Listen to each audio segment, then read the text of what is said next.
insha Allahu ga wani sirrin mallaka mai ban al'ajabi. Wannan sirrin mallaka ne wanda insha Allahu idan ka yi shi yanzu da muke wannan magana, idan yanzu ka yi shi a yanzu zai tashi akan wanda kake so ka mallaka din insha Allahu. Kuma wannan sirri ne da yake da matuƙar sauƙin aiki kuma da ƙarfin mustajaba. Yadda ake yin wannan aiki insha Allah, da farko za a samu allo sai a rubuta wannan takarda da kuke gani. To insha Allahu bayan an rubuta wannan takarda a jikin allo, to a tsakiyar wannan hatimin za ka saka sunan wanda kake so ka mallaka. Ta yiwu mace ce ko namiji, yaro ne ko ubangidanka ko ma wane ne. To insha Allahu duk wani wanda dai ake so a mallaka, to insha Allahu a tsakiyar nan za a sa sunan shi a tsakiyar wannan turmi da kuke gani na tsakiya inda ba a yi wani rubutu ba. To insha Allahu a nan za ka sa sunan wanda kake so ka mallaka.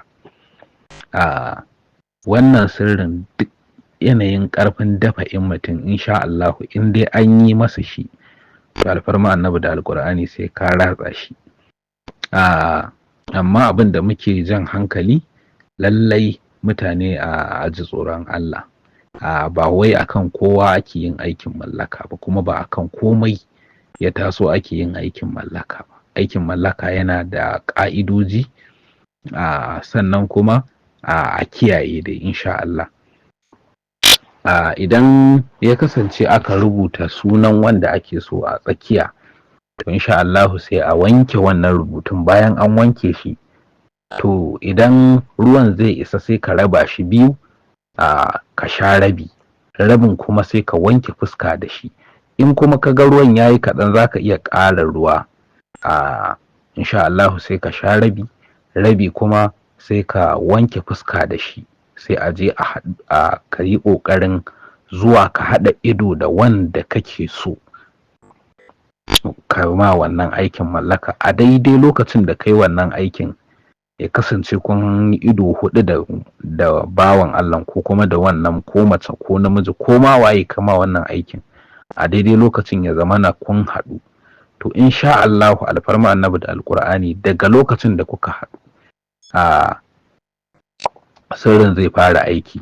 Sirrin zai fara aiki a jikinsa. Kuma in Allah da in dai an yi wannan aiki za a sha mamaki.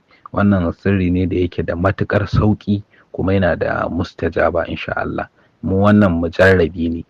Lallai a daure a gwada, amma akan tafarki sahihi, tafarki mai kyau insha Allah. Dan neman ƙarin bayani za a iya neman mu a 09033391934 ko kuma wannan number waya da